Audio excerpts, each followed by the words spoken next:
a lot of developers these days are adding new features to make it a lot easier, which is great. I love this.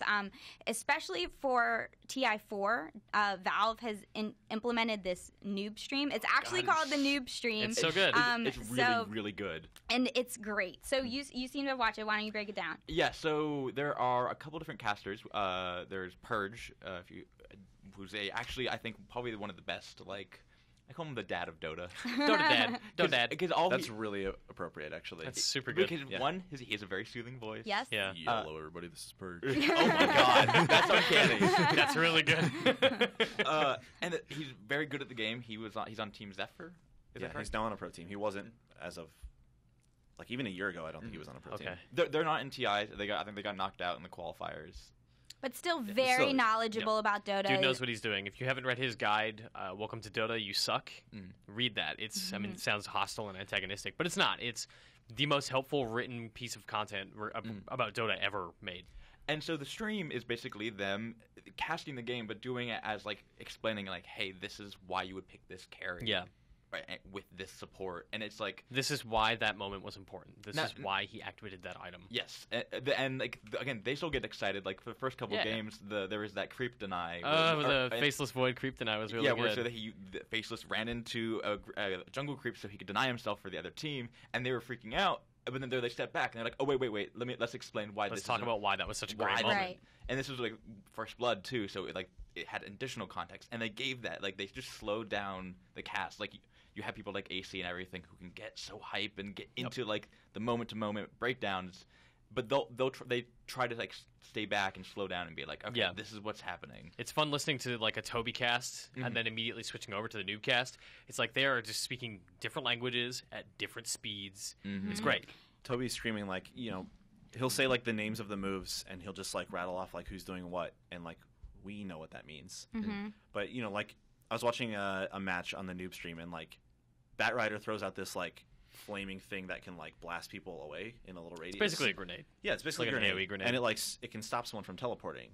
And they just said that. Like they said like, oh, he threw out flame break because it canceled the teleport and it let his team catch up to kill him. And like it's just like good contextual things like that. Yeah, like I know why that move is awesome. Like already, but I love watching the noob stream because it just adds this extra context that like I like that, and it's it definitely, they break it down. They don't talk down to the viewers, which I can really appreciate. They are just like, okay, we're teaching you, but we're not going to be like, oh, well, you guys are noobs and don't know anything about Dota, so we're going to tell you and you should already know this. No, they're like really nice about everything. It seems like. Yeah. The match that I got to see was Purge and Suns Fan. I found that they have both. They're great casters. They have really soothing voices. They just, like, really complement each other. It was great. I am super on board with the noob stream. I think it was a great idea from Valve. If you don't know Dota, it's an awesome way to watch the International. I'm not sure if they're going to do all of the event on the noob stream. It seemed like the games that were happening today weren't, but I imagine that all of the finals will be on both. Yeah, it's a great way to relate that high level pro play, which is, even for us, like we know Dota pretty well and we feel like we're kind of okay sometimes. But the stuff that pro players are doing is like even still like next level for us, where we look at stuff and it's like, whoa, I never would have even thought to do that. So even watching the noob stream, I'm learning stuff. I'm learning stuff about skills that I don't really use for heroes I don't really play, which is awesome. It's like that helps me understand what I'm up against next time I join a game against Batrider. Yeah, I love it. And then, so Valve is doing a great job at that. And then Riot, recently they announced that they're going to be introducing new, better onboarding intro bots. So they said in this very long blog post that they kind of detailed their new intro bot, saying that people who tried the League of Legends tutorial were losing at the tutorial mode. Like it was so hard. It was so much information overload that they just weren't getting it down. They kept running into towers and stuff like that. So League of Legends is introducing a new beginner tutorial mode, and with the core principles to make learning fun, to provide achievable and meaningful goals, to offer well-paced information, to reinforce through play, and deliver an appropriate challenge. So rather than just sort of letting players off into the, onto Summoner's Rift without, any knowledge of how to play, this would be like, this is how you move your character. This is how you attack. Really basic beginner stuff. But I think that's important, and I'm glad that they're doing this because MOBAs, we were talking about this earlier, but it's a really tall mountain to climb to learn any MOBA. It doesn't matter, which one you're getting into.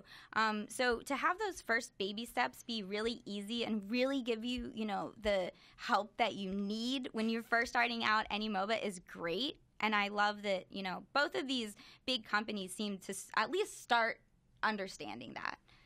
Yeah, for the longest time, the MOBAs, or Dota 1 was impenetrable. Yeah, because people were so set in their ways, and there wasn't matchmaking or anything, so you couldn't rank against your MMR. I don't think. Mm-hmm. And so actually, they realized people are coming in and they're making bad habits. I think bad habits is one of the main walls that people put up, because they're gonna be well, I want to play the game like this. Yeah. When you're no, don't go towards the tower. Don't go towards the tower. The Dota tutorial is really bad for that because it teaches you to auto attack.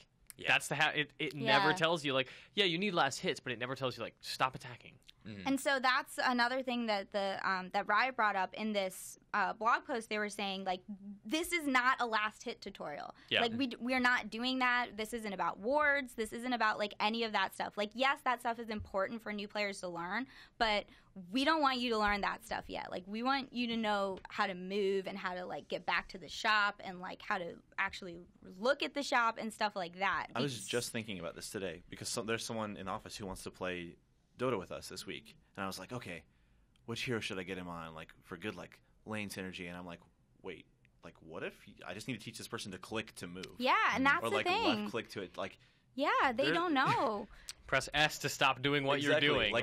Just that is foreign unless you've played other MOBAs before. Yeah. Right, and a lot of people haven't, and they're getting into MOBAs because there's $10.5 million prize pool for a tournament that's happening, and that's exciting to people People are getting college scholarships. Yeah, I mean, it's amazing. Yeah.